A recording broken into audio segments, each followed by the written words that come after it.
सो hey everyone, कैसे हो आप सब। आई होप आप सब बहुत अच्छे होंगे। तो दोस्तों, आज आपकी अकाउंटिंग इक्वेशन की लास्ट क्लास रहेगी। आज हम सारी की सारी इक्वेशन समझ लेंगे, जो भी ट्रांजैक्शंस रह गई हैं उसे भी हम पढ़ लेंगे, अंडरस्टैंड कर लेंगे और थोड़ा सा रिवाइज मैं आपको करवा दूंगी। ठीक है। रेस्ट आपको मोर एंड मोर एमसीक्यूज की प्रैक्टिस करनी है, क्वेश्चंस अपने एंड पे सॉल्व करने हैं और जहां भी डाउट होगा you have to ask me. ठीक है। आपको मेरे से पूछना है, बार बार पूछना है, जहां भी डाउट आ रहा है, छोटा सा डाउट क्यों ना हो, you have to ask me without any hesitation. ठीक है। तो हम चलो स्टार्ट करते हैं without wasting any time accounting equation को। आज हम थोड़े से practical questions, numerical questions solve करेंगे। ठीक है। एंड आपको पता चलेगा अगर क्वेश्चन इस तरह से भी पूछा जाएगा एमसीक्यू फॉर्म में, तो आपको कैसे उसको अप्रोच करना है। कभी आपको पूछा जा सकता है ना, find out the closing capital, ठीक है, and profits earn during the year, कुछ भी पूछा जा सकता है क्योंकि इजी क्वेश्चन है बिल्कुल। तो क्या क्वेश्चन हमसे पूछा गया है, ए commenced his cloth business on 1st April 2018। ठीक है। क्लोथ बिजनेस स्टार्ट किया है, कमेंस का मतलब क्या होता है, स्टार्ट करना। कैपिटल कितनी थी, विद कैपिटल ऑफ 30,000 कैपिटल के साथ बिजनेस स्टार्ट किया है। ठीक है। तो हमें क्या दिया हुआ है हियर, हमें क्या दिया गया हुआ है, हमें कैपिटल दी गई है 30,000। ठीक है। ये आपके अंडरस्टैंडिंग के लिए मैं लिख रही हूं, अदरवाइज आपको लिखने की जरूरत नहीं है, आप डायरेक्ट आंसर निकालोगे। ठीक है। ऑन 31st मार्च 2019, अब 31st मार्च एंडिंग में ये क्या हो गया, बिगनिंग, बिगनिंग स्टॉक है। ठीक है। ये क्या हो गया, बिगनिंग में कितनी कैपिटल इन्वेस्ट की, 30,000। अब एंडिंग में क्या था, एसेट कितने के थे उसके पास, 50,000 के थे और लाइबिलिटीज कितने की थी, 10,000 की थी। तो आपको क्या दिया गया हुआ है, एसेट्स दिए गए हुए हैं कितने, 50,000 के, और लाइबिलिटीज थी कितने की, 10,000 की। ठीक है। तो आपने क्या निकालना है दोस्तों, आपको बोला हुआ है find out his closing capital, कि एंड में कितनी कैपिटल है। बिगनिंग की कैपिटल तो आपको पता है, ठीक है, ये बिगनिंग की कैपिटल है 30,000। अब आपको बताना है एंड की कैपिटल कितनी है। ठीक है। तो एंड की कैपिटल निकालने के लिए, नाउ क्लोजिंग कैपिटल निकालने के लिए क्या फॉर्मूला रहता है, is equal to assets minus liabilities. हमने बार बार पढ़ा कैपिटल कैसे निकलती है, कैपिटल कैसे फाइंड आउट होती है, एसेट्स में से लाइबिलिटीज जब आप माइनस कर देते हो, आपको पता चल जाता है कि आपकी कैपिटल कितनी है, आपकी इक्विटी कितनी है। मींस बिजनेस के पास क्या क्या है, उसमें से बिजनेस के पास जो है उसमें से कितना डेट है, लाइबिलिटी कितनी है, जब आप वो माइनस कर दोगे तो क्या बचेगा कि आपके पास कैपिटल कितनी है, आपकी ओनरशिप कितनी है, आपका टोटल क्लेम कितना है। Getting my point. Suppose business के पास 20 लाख के एसेट्स है, कितने एसेट्स है, 20 लाख के एसेट है, पर उसमें से उसकी लाइबिलिटीज 15 लाख की है, डेट उसमें 15 लाख का है, तो उसकी अपनी कैपिटल कितनी होगी, 5 लाख की तो होगी ना। Getting my point. तो वही चीज है। तो एसेट्स में से लाइबिलिटीज जो कि हमें गिवन है वो माइनस कर दोगे, 50,000 माइनस 10,000 कितना आएगा, 40,000। ठीक है। तो आपके पास क्लोजिंग कैपिटल कितनी आ गई, 40,000 की आपके पास क्या आ गई, क्लोजिंग कैपिटल आ गई। क्लियर, यहां तक क्लियर है। Let me erase it. ठीक है। तो एसेट्स में से जब आप लाइबिलिटीज माइनस करते हो तो आपके पास कैपिटल आ जाती है। नाउ अब आपको क्या निकालना है, एक आपको क्लोजिंग कैपिटल निकालनी है जो हमारी निकल गई, कितनी इजी थी, एसेट्स में से लाइबिलिटीज माइनस करनी है।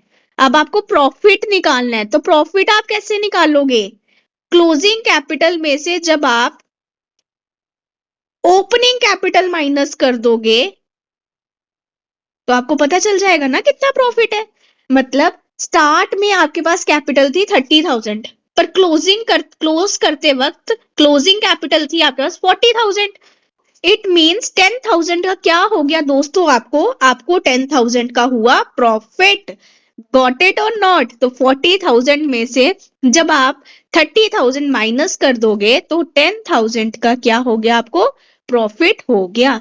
सो हियर व्हाट वी गॉट, 10,000 का प्रॉफिट, ठीक है, प्लस 10,000 और क्लोजिंग स्टॉक हमारे पास कितने का था, 40,000 का था, राइट।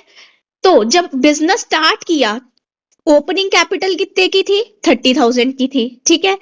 एसेट्स कितने के थे, 50,000 के थे। लाइबिलिटीज कितने की थी, 10,000 की थी। तो हमें क्लोजिंग कैपिटल आराम से निकल सकती है, एसेट में से हमको लाइबिलिटीज माइनस करनी होती है, हमें कैपिटल मिल जाती है, ठीक है। तो आपने की एसेट्स में से लाइबिलिटीज माइनस, तो आपको पता चला कि कितनी क्लोजिंग कैपिटल रही हमारे पास, 40,000 की क्लोजिंग कैपिटल रही।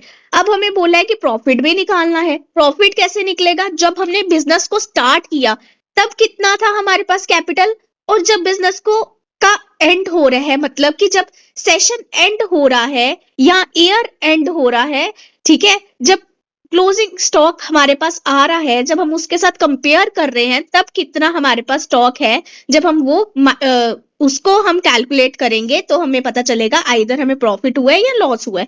तो जब हमने स्टार्ट किया था बिजनेस, हमारे पास 30,000 का कैपिटल थी, ठीक है।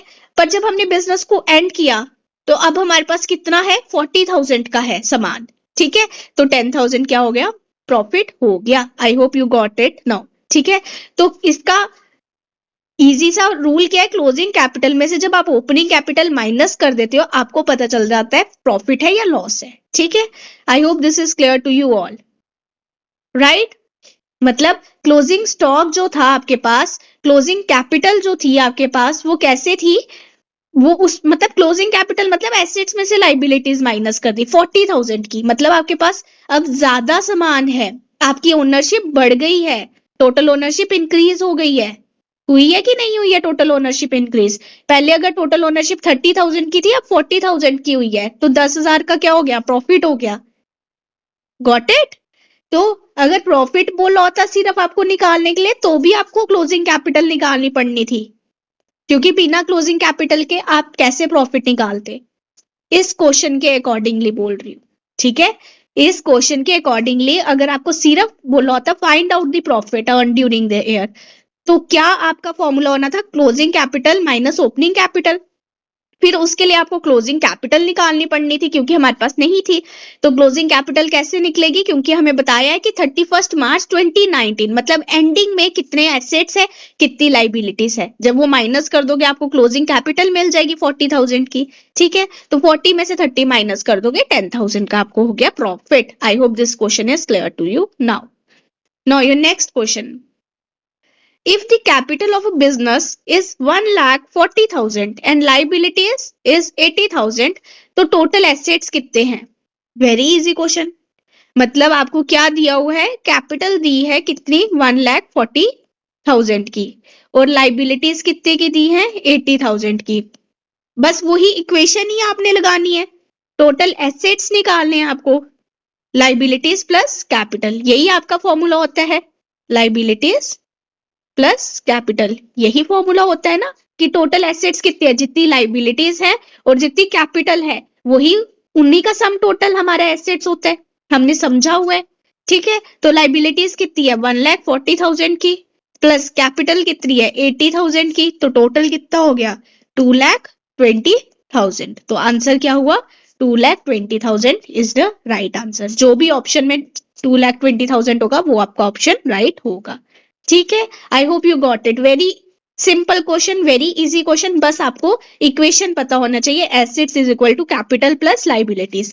अगर आपको कैपिटल बोला जाएगा निकालने के लिए तो एसेट्स माइनस लाइबिलिटीज कर देना है, लाइबिलिटीज बोला जाएगा निकालने के लिए तो एसेट माइनस कैपिटल कर देना है, एसेट बोला जाएगा तो कैपिटल प्लस लाइबिलिटीज कर देना है। I hope you got it, a very simple question, ऐसे क्वेश्चन पूछे जाते हैं। Now your next question, calculate the total assets, total assets बतानी है आपको, ठीक है। जब आपके पास कैपिटल है 40,000 की, क्रेडिटर्स है 25,000 के, रेवेन्यू ड्यूरिंग द पीरियड 50,000 का है, एक्सपेंसेस ड्यूरिंग द पीरियड 40,000 का है, ठीक है। तो अब आपने क्या करना है, आपको टोटल एसेट्स निकालने हैं। नाउ कैपिटल कितनी है, आपने पहले कैपिटल निकालनी पड़ेगी ना, टोटल एसेट्स कैसे निकालते हो, क्या फॉर्मूला होता है, कैपिटल प्लस लाइबिलिटीज, ठीक है, कैपिटल प्लस लाइबिलिटीज। तो कैपिटल कितनी है आपके पास, आपको वो पता होना चाहिए। तो कैपिटल कितनी है 40,000 की, let me erase it. Capital कितनी है? Capital after adjustment, capital after adjustment कितनी है? मतलब ये एक्सपेंसेस भी हुआ और रेवेन्यू भी हुआ और कैपिटल है। हमने पढ़ा हुआ है कि रेवेन्यू और एक्सपेंसेस कैपिटल में इंपैक्ट करते हैं। रेवेन्यू को हम ऐड करते हैं कैपिटल में और एक्सपेंसेस को हम माइनस करते हैं कैपिटल से, क्योंकि हमारी ओनरशिप कम हो जाती है अगर एक्सपेंस हो, और हमारी ओनरशिप बढ़ जाती है अगर हमें रेवेन्यू जनरेट होता है। तो कैपिटल सिर्फ 40,000 ही नहीं है, ये चीजें भी हैं। तो कैपिटल हमारी पहले एडजस्ट होगी, ठीक है। तो capital plus revenue minus expenses, ठीक है। तो कैपिटल कितने की है? 40,000 की है, प्लस रेवेन्यू कितने का है? 50,000 का है, माइनस एक्सपेंसेस कितने के हैं? 40,000 के हैं, ठीक है। तो आंसर क्या आ जाएगा? ये कट गया, 50,000 आपका आ गया आंसर, ठीक है। 50,000 क्या है? आपकी कैपिटल है। अब बहुत इजी हो गया निकालना, टोटल एसेट्स निकालना है तो क्या है? Capital after adjustment 50,000 plus creditors आपकी लाइबिलिटीज 25,000, ठीक है। तो कितना हो जाएगा? 75,000। तो टोटल एसेट्स आपके पास कितने के हैं? 75,000 के हैं। Got it or not? A very simple question and थोड़ा सा ट्रिकी। अब कई बच्चे क्या करेंगे, कैपिटल में से लाइबिलिटीज क्या कर देंगे? ऐड कर देंगे, कैपिटल में लाइबिलिटीज ऐड कर देंगे और बोलेंगे आंसर है 65,000। नो, आंसर आएगा आपका 75,000, क्योंकि आपको रेवेन्यू और एक्सपेंसेस को भी एडजस्ट करना है, क्योंकि कैपिटल में ये चीजों का इंपैक्ट होता है। तो कैपिटल आफ्टर एडजस्टमेंट आपको पहले फाइंड आउट करनी है, कितनी है? Capital plus revenue minus expenses. तो आपके पास 50,000 की आ जाएगी। अब आपको पता है आपकी कैपिटल 50,000 की है, उसमें आपको अपने लाइबिलिटीज जो कि क्रेडिटर्स को क्या करना है? ऐड करना है। आपके पास आ गया टोटल एसेट्स कितने के हैं? 75,000 के हैं। मतलब क्रेडिटर्स आपके पास 25,000 के हैं और कैपिटल आपके पास 50,000 की है। Got it or not? Got it or not? कहीं भी आपको डाउट होगा, you have to ask me, ठीक है। Now your next question. Goods destroyed by fire. Goods destroy हो गए फायर से। अब आपके गुड्स क्या हो गए? डिस्ट्रॉय हो गए फायर से। तो जब गुड्स आपके डिस्ट्रॉय हो गए फायर से तो क्या हुआ? गुड्स क्या होता है? स्टॉक होता है कि नहीं होता? गुड्स किससे रिलेटेड होता है? स्टॉक से ही तो रिलेट करता है। तो 500 के गुड्स आपके डिस्ट्रॉय हो गए, मतलब 500 का स्टॉक आपका क्या हो गया? माइनस हो गया। बिल्कुल होगा, क्योंकि गुड्स आपके डिस्ट्रॉय हो गए, ठीक है। और जब गुड्स डिस्ट्रॉय हो जाते हैं तो क्या होता है? बिजनेस को लॉस होता है कि नहीं होता? और लॉस को हम क्या करते हैं? कैपिटल में से माइनस करते हैं, सब्ट्रैक्ट करते हैं। लॉस को हम क्या करते हैं? कैपिटल में से सब्ट्रैक्ट करते हैं। तो जब भी गुड्स डिस्ट्रॉय बाय फायर होगा तो क्या इंपैक्ट आएगा?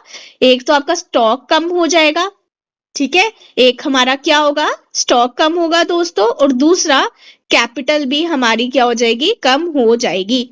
दूसरा क्या होगा? कैपिटल हमारी कम हो जाएगी, क्योंकि हमें क्या हो रहा है? लॉस हो रहा है, राइट। तो 500 की हमारा स्टॉक, 500 का हमारा स्टॉक कम होगा और 500 की हमारी कैपिटल कम हो जाएगी, क्योंकि हमारे गुड्स लॉस हो गए बाय फायर, हमारे गुड्स डिस्ट्रॉय हो गए बाय फायर, ठीक है। तो कैपिटल भी कम हो गया, स्टॉक भी कम हो गया।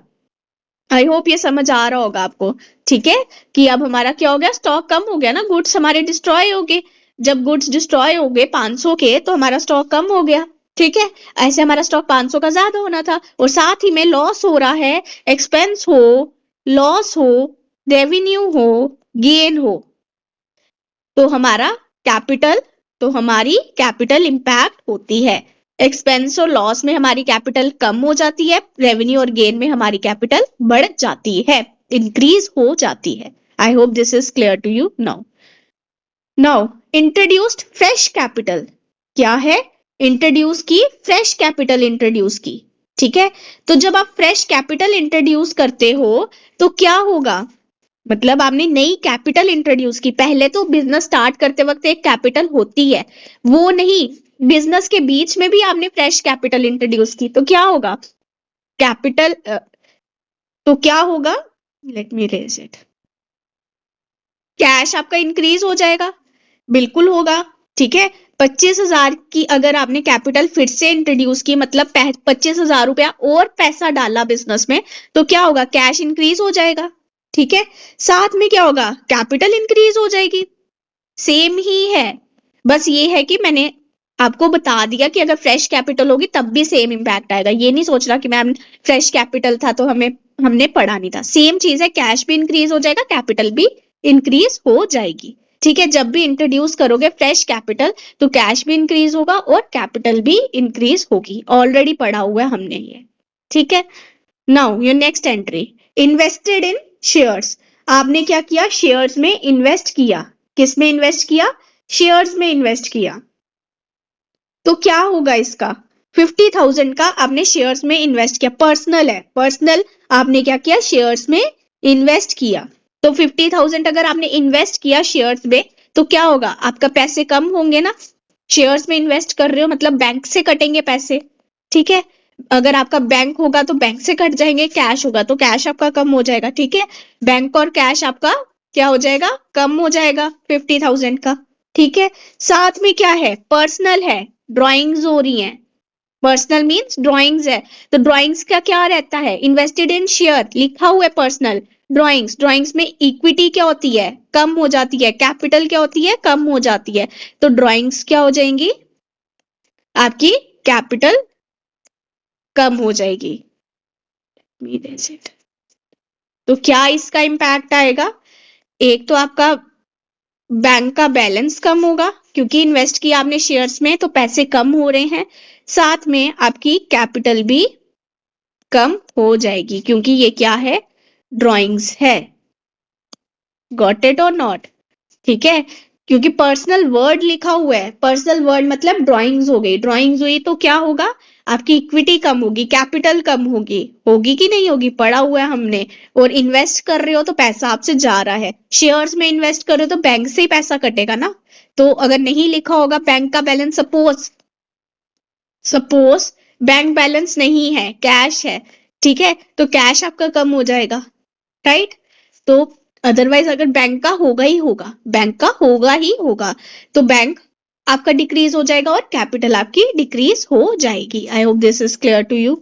Received security deposit from tenants 1500 का आपको क्या रिसीव हुआ, सिक्योरिटी डिपॉजिट रिसीव हुआ, ठीक है। सिक्योरिटी डिपॉजिट आपको मिल गया, रिसीव हुआ। जब भी रिसीव होता है तो क्या बढ़ता है, कैश इंक्रीज होता है कि नहीं होता, बिल्कुल होता है क्योंकि आपको सिक्योरिटी डिपॉजिट 1500 का रिसीव हो गया, ठीक है। तो क्या हो गया, आपका कैश बढ़ गया, कैश आपका क्या हुआ, बढ़ गया। तो एनीथिंग रिसीव्ड इन एडवांस या इनकम रिसीव्ड इन एडवांस, ये क्या होती है, क्या होती है, ये लाइबिलिटी होती है कि नहीं होती, income received in advance. Received security deposit from tenants, security deposit receive हुआ तो ये आपको इनकम रिसीव हुई है टेनेंट से, ठीक है, एडवांस में 1500 की। तो साथ में क्या हुआ, आपकी लाइबिलिटी भी इंक्रीज हो गई 1500 की, लाइबिलिटी भी आपकी इंक्रीज हो गई 1500 की। सिक्योरिटी डिपॉजिट, सिक्योरिटी डिपॉजिट क्या है, आपकी लाइबिलिटी है जो आपकी इंक्रीज हो गई 1500 की। क्यों हुई, क्योंकि आपको इनकम एडवांस में रिसीव हो गई। अब आपके पास जिम्मेदारी है कि जो सिक्योरिटी डिपॉजिट आपने रिसीव किया है उसके लिए आपको उनको सर्विस भी देनी पड़ेगी, ठीक है। I hope you got it. तो क्या होगा, एक तो कैश आपका इंक्रीज हुआ 1500 का, साथ में आप पे लाइबिलिटी आई कि 1500 की आप सिक्योरिटी डिपॉजिट के बदले आपको उनको ऑफर करना पड़ेगा, ठीक है, राइट। तो ये क्या हुआ, लाइबिलिटी आपको इंक्रीज हुई, आपकी लाइबिलिटी क्या हो गई, इंक्रीज हुई, क्योंकि income received in advance is treated as liability. क्यों करते हैं, क्योंकि ये मैंने आपको बताया हुआ है, क्योंकि आप पे क्या होती है, जब आप रिसीव कर लेते हो इनकम पहले ही आप पे जिम्मेदारी आती है, लाइबिलिटी क्रिएट होती है कि आपको उनको वो सर्विस ऑफर करनी होती है जिसके लिए आपको पैसे रिसीव हुए हैं, ठीक है। तो दैट इज वाई आपकी लाइबिलिटी इंक्रीज हुई है, एसेट नहीं बना है, ठीक है, एसेट नहीं बना है, मतलब सिक्योरिटी डिपॉजिट का एसेट नहीं बना है, लाइबिलिटी इंक्रीज हुई है क्योंकि इनकम आपको एडवांस में रिसीव हो गई है। Now your last entry and the final entry of accounting equation is purchase stationery for cash. Purchase stationery for cash, cash पे स्टेशनरी परचेज किया तो कैश कम हो जाएगा, परचेज करोगे तो कैश कम हो जाएगा 100 का। ठीक है, कैश कम हो गया ना, परचेज किया तो जब स्टेशनरी परचेज की कैश पे 100 की तो एक्सपेंस हुआ कि नहीं हुआ, एक्सपेंस हुआ। ठीक है, क्या हुआ, एक्सपेंस हुआ 100 का। तो जब एक्सपेंस होगा तो क्या करोगे, कैपिटल कम हो जाएगी, कैपिटल क्या हो जाएगी, कम हो जाएगी 100 की, तो कैश भी कम हो जाएगा और कैपिटल भी कम हो जाएगी। I hope this is clear to you now. I hope this is clear to you no now. Purchase stationery for cash, cash पे स्टेशनरी परचेज की, परचेज की आपने स्टेशनरी कैश पे। ठीक है, तो क्या हुआ, आपका एक तो कैश कम हो गया और एक आपकी कैपिटल कम हुई, क्योंकि ये क्या है, ये एक्सपेंस है, ये क्या है, एक्सपेंस है कि आपने स्टेशनरी परचेज की है कैश देके। I hope this is clear to you now. ठीक है, तो यहां तक ही हम आज आपका रखेंगे आपका, क्योंकि अकाउंटिंग इक्वेशन हमने पूरा अच्छे से कवर कर लिया है। कल की क्लास में हम आपसे न्यू टॉपिक्स डिस्कस करेंगे, न्यू थिंग्स डिस्कस करेंगे। ठीक है, वाउचर हम कल आपका पढ़ेंगे, साथ ही में हम आपको क्वेश्चंस भी बताएंगे कि आपसे क्वेश्चंस किस तरह से पूछे जाएंगे, क्या क्वेश्चंस पूछे जाएंगे, राइट। तो वो भी हम आपके साथ डिस्कस करेंगे। तो हमने good number of accounting equations आपके साथ डिस्कस कर ली हैं। तो कोई भी डाउट होगा you have to ask me only. ठीक है, अगर कहीं भी डाउट है आपको बस पूछना है, अदरवाइज इसके बाहर आपसे नहीं पूछा जाएगा। तो ठीक है, कल फिर से मिलेंगे। बाय बाय, टेक केयर, ध्यान रखो सब अपना और परिवार वालों का भी ध्यान रखो।